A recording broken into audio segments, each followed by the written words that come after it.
சாப்பாடு இருந்தது. இல்லைன்னா வெளியில் சாப்பிட்ணும், முடிஞ்ச வரைக்கும் வெளியில் அவாய்ட் பண்ணுமே. அதனால தான் அவங்களுக்கு தெரியும். அம்மா குழம்பு இருக்குது. சரி அம்மா நேற்று வச்சு அந்த மீன் குழம்பு இருக்குது, அது ஒன்று இருக்குது. சின்ன வெங்காயம் இருக்குது, அதை போட்டு பழைய கஞ்சி குடிக்க வேண்டியது தான். காலையில் சாப்பிட்றத விட மதியானம் சாப்பிட்றத விட காலையில் சாப்பிட்றதாங்க எனக்கு தெரிஞ்சது பெஸ்ட்டு. ஆனால் நம்மளுக்கே சேஞ்ச். என்ன ஒன்று, நம்ம வெறும் கஞ்சியாக சாப்பிட்றத விட நைட்டே என்ன பண்ணிடணும், இதில் ஊற போட்டுடணும். தயிர் இருக்குல்ல, சில பேர் தயிர் சாப்பிட்டா சளி பிடிச்சிடும், இப்போ பழைய சோறு சாப்பிட்டா சளி பிடிச்சிடும் அப்படின்வாங்க. அதெல்லாம் சாப்பிட்டு உடம்பு பழக்கப்படுத்துங்க. ஃபஸ்ட்டு சளி பிடிக்கும், அந்த உடம்புக்கு நம்ம பழக்கப்படுத்தணும். சாப்பிட ஒன்றாகாது பழக்கப்படுத்தினா எனக்கு கால சூழ்நிலை எப்படி ஆனாலும் மாறும். அதுக்கு ஏற்ற மாதிரி நம்ம உடம்புல வந்து அடாப்ட் ஆகணும். அதுக்காக வெல்கம் டு ரகுரம் லாக். எல்லோரும் ஊருக்கு போயிட்டாங்க. காலைல இருந்தது வரைக்கும் சப்பாத்தி இருந்தது, சாப்பிட்டேன். நேற்று கஞ்சி வச்சுருந்தாங்க, தண்ணி. நேற்று சாப்பாடு சாப்பிடல, அந்த சாப்பாடு இருந்தது. இல்லைன்னா வெளியில் சாப்பிட்ணும், முடிஞ்ச வரைக்கும் வெளியில் அவாய்ட் பண்ணுமே. அதனால தான் அவங்களுக்கு தெரியும். எனக்கு சாப்பாடு கூட முடிக்க தெரியாது. நான் அதனால் இன்றைக்கி ஃபஸ்ட் சாப்பிட்டு நாளைக்கு வெளியில் சாப்பிட்டுக்கேன். நாளைக்கு 3 வேளை வந்து காலையில் நைட்டு வெளியே சாப்பிட்டுக்கிறேன். ஏன்னா இன்றைக்கி தேவையானது இருக்குது. சப்பாத்தி இருக்குது, அம்மா குழம்பு இருக்குது. சரி அம்மா நேற்று வச்சு அந்த மீன் குழம்பு இருந்தது, அது ஒன்று இருக்குது. சாப்பாடுக்கு பழைய சோறு நான் எனக்கு ரொம்ப பிடிக்கும். முதல்லாம் வந்து பழைய சோறு சாப்பிட்றதுக்கு ஒரு வேலையாக வச்சுட்டு இருந்தேன். காலையில் என்ன பண்ணுவேன், பழைய சோறு பச்சைவாங்க. என்ன பிரச்சனைனா, எனக்கு என்னதான் காலைல பழைய சோறு சாப்பிட்டாலும் ஒரு 2 இட்லி தோசை வந்து சாப்பிட்ருவேன். பழைய சோறு மட்டும் சாப்பிடணும். அதனால தான் வந்து இந்த சைட்லலாம் எனக்கே கொஞ்சம் ஃபேட் இருக்குது. டயட் நான் ஃபுல்லாக ஃபாலோ பண்ணுறதில்ல, சும்மா மைல்டாக மட்டும் டயட் நான் ஃபாலோ பண்ணுறேன். தயிர் ஊற்றணும்னு பார்த்தா தயிர் எடுத்து வைக்க மறந்துட்டேன். தயிர் ஃபுல்லாக வந்து ஃப்ரிட்ஜில் இருக்குது. சின்ன வெங்காயம் எப்படியும் எங்கள் வீட்டில் வந்து காய்கறி எப்படியும் வச்சுருப்பாங்க, அதனால் சின்ன வெங்காயம் இருக்குது. சின்ன வெங்காயம் வச்சுட்டு ஒரு 4 வெங்காயம் இருக்குது. சின்ன வெங்காயம்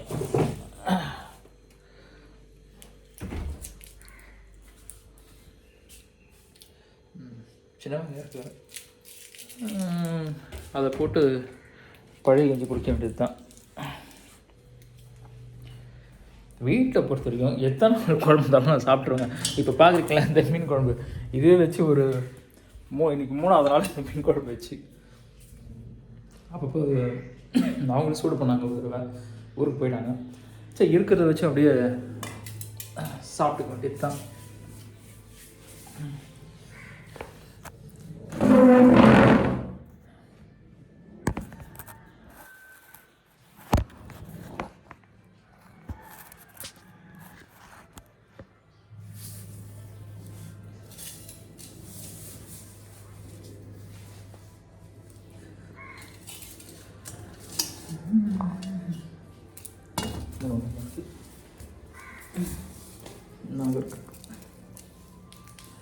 சில விஷயம் என்ன அப்படின்னு பார்த்தோம்னா, ஆனால் பழைய கஞ்சி வந்து காலையில் சாப்பிட்றத விட மதியானம் சாப்பிட்றத விட காலையில் சாப்பிட்றதாங்க எனக்கு தெரிஞ்சது பெஸ்ட்டு. ஆனால் நம்மளுக்கே சேஞ்ச். என்ன ஒன்று, நம்ம வெறும் கஞ்சியாக சாப்பிட்றத விட நைட்டே என்ன பண்ணிடணும், இதில் ஊற போட்டுடணும். தயிர் இருக்குல்ல, நைட்டே வந்து சாதம் சாப்பிட்ற தயிரில் ஊற போட்டு சாப்பிட்டீங்கன்னா காலைல சூப்பராக இருக்கும். நான் எப்பவுமே சாதத்தை மீன் சாப்பிட மாட்டேன். நான் மெழுகிடுவேன்றதுனால நான் முடிஞ்ச வரைக்கும் தண்ணி மாதிரி தான் கிடச்சிடும். எனக்கு அப்படி சாப்பிட்டா தான் எனக்கு பிடிக்கும் டக்குன்னு. ஏன்னா மெனு சாப்பிட்றது இல்லை, மெனு சாப்பிட்றதில்ல. ஆனால் அது சாப்பிடும்போதே தெரியுங்க, ஃபஸ்ட்டு வந்து பாடி ஹீட்டே ஆகாதுங்க. டெய்லி வந்து பழைய சோறு தான். ஆனால் அதில் இன்னொரு விஷயமும் இருக்குது, டெஃபினட்டாக ஃபேட் ஆகும். பட் நம்ம அதுக்கு ஏற்ற மாதிரி ஒர்க் அவுட் பண்ணோன்னா, அது இன்கேஸ் ஏதாவது வேலை செய்கிறோன்னா நம்ம எடுத்துக்கலாம். நான் வீட்டில் சாப்பிட்டா தூங்க போகிறேன் அப்படின்னா கண்டிப்பாக அதை எடுக்காதீங்க. கண்டிப்பாக ஆனால் ஃபேட் ஆகும். நான் நிறைய பேர் நானே பார்த்துருக்கேன், அதனால் சொல்கிறேன்.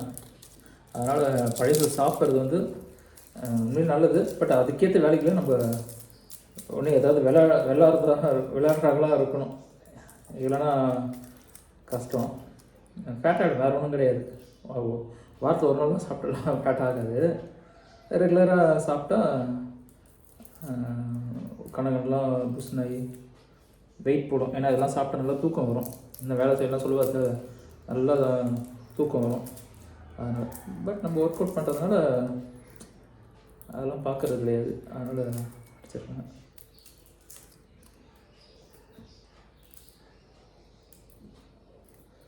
இப்போ ஊரில் அவங்க பேரனை கொஞ்சிட்டு இருப்பாங்க.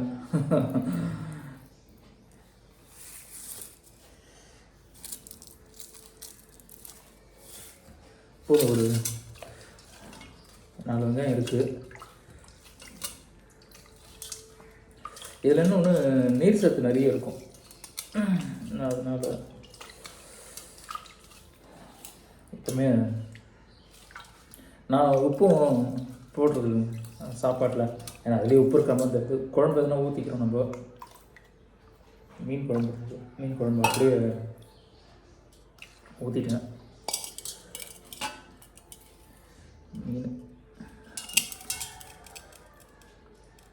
மீன் ரொம்ப கறியை விட நான் மீன் தான் ரொம்ப விரும்பி சாப்பிடுவேன். எனக்கு மீன் தான் ரொம்ப பிடிக்கும். அதனால் இப்போ ரீசெண்டாக கூட பார்க்குறேன், கோயிலெலாம் இன்ஜெக்ஷன். இப்போ நானே ஷூட்டிங் போகிறேன் போது அங்கெல்லாம் நம்மளே சில பண்ணையெல்லாம் பார்க்குறோம். இயற்கை பண்ணை செயற்கை பண்ணையில் பார்த்திங்கன்னா இந்த பிராய்லர் கோயிலெலாம் பார்த்தா இன்ஜெக்ஷனு அதுக்கேற்ற தீவனம்லாம் கொடுக்க தான் செய்கிறாங்க. என்ன பண்ணுறது? பச்சை வெங்காயம்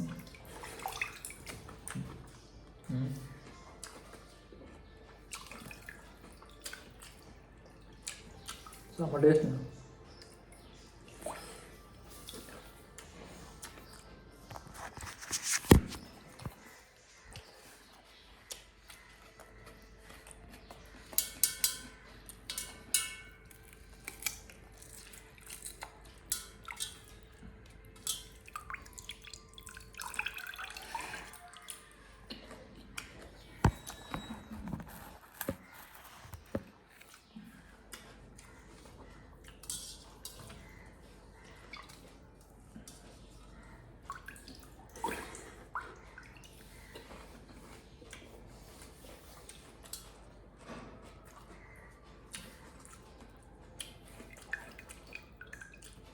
சில பேர் தயிர் சாப்பிட்டா சளி பிடிச்சிக்கும், பழைய சோறு சாப்பிட்டா சளி பிடிச்சிக்கும் அப்படிவாங்க. அதெல்லாம் சாப்பிட்டு உடம்பு பழக்கப்படுத்துங்க. ஃபஸ்ட்டு சளி பிடிக்கும், அந்த உடம்புக்கு நம்ம பழக்கப்படுத்தணும். சாப்பிட ஒன்றாகாது பழக்கப்படுத்தினா எனக்கு கால சூழ்நிலை எப்படி ஆனாலும் மாறும். அதுக்கு ஏற்ற மாதிரி நம்ம உடம்பு வந்து அடாப்ட் ஆகணும். அதுக்காக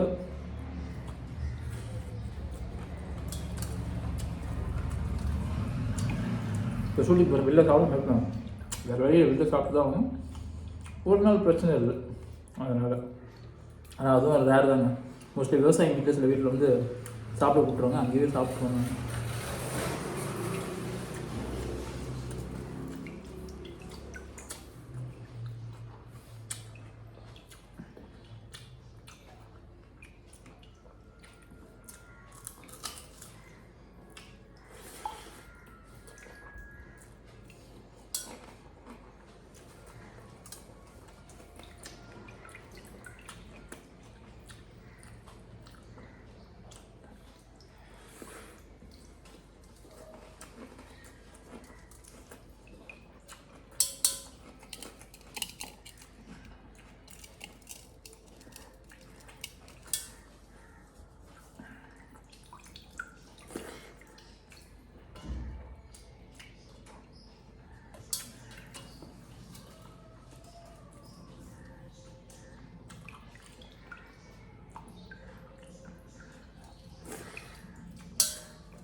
இந்த வெஜிஸ் எல்லாம் வச்சுன்னா நம்ம பழைய வந்து நிறைய சாப்பிட்டோம். ஏன்னா நம்மளோட உடம்பு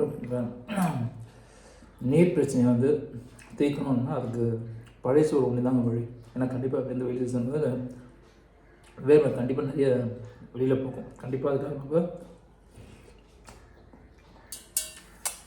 நிறைய ஜூஸ் குடிக்கணும்.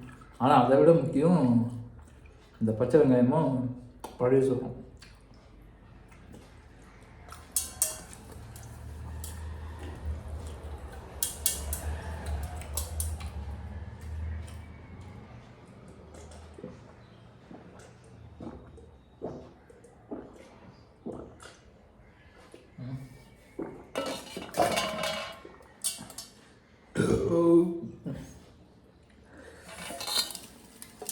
வீட்டில் யாரும் இல்லைன்னா வீடு வந்து ரொம்ப சைலண்ட்டாக இருக்குது. ஆனால் இந்த ஒரு மாதம் தாங்க வீடு சைலண்ட்டாக இருக்கும்.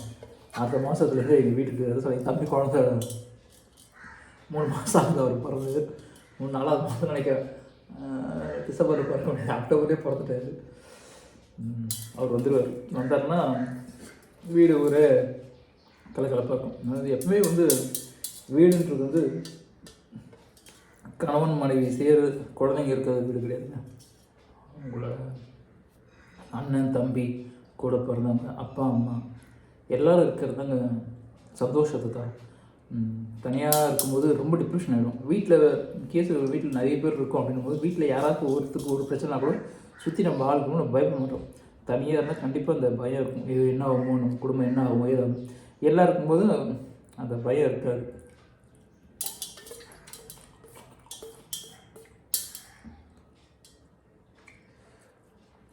எடுத்துக்காட்டுக்கு இந்த அணில் சொல்லலாம். அணில் என்ன பண்ணுமா, அணிலோட அம்மா பெற்ற அம்மா இறந்துச்சுன்னா கூட இருக்கிற அணிலெலாம் அந்த குட்டியை வந்து வளர்க்குமா.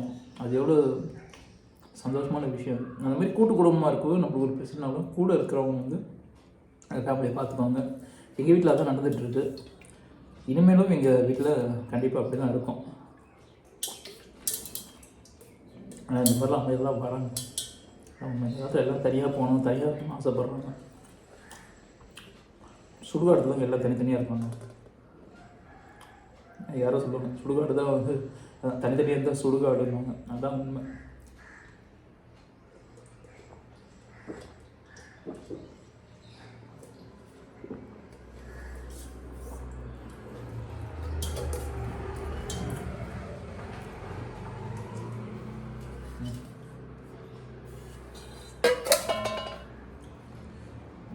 மதியம் வேலை சாப்பாடு முடிஞ்சது.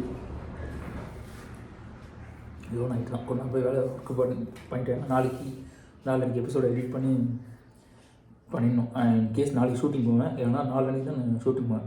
பேசின ஒருத்தர்கிட்ட நாளைக்கு இல்லை 4 மணிக்கு பண்ணலாம் அப்படின்னாரு. அப்படின்னு நாளைக்கு போவேன். இல்லை 4 மணிக்கு நான் போகணுன்னு இருக்கேன். சொல்ல முடியாது. மேபி மூடமாக தான் நாளைக்கு கூட நான் கிளம்பிடுவேன் ஷூட்டிங்க்கு. ஓகே, இந்த வீடியோ வந்து இதோட முடிச்சுக்கிறேன்.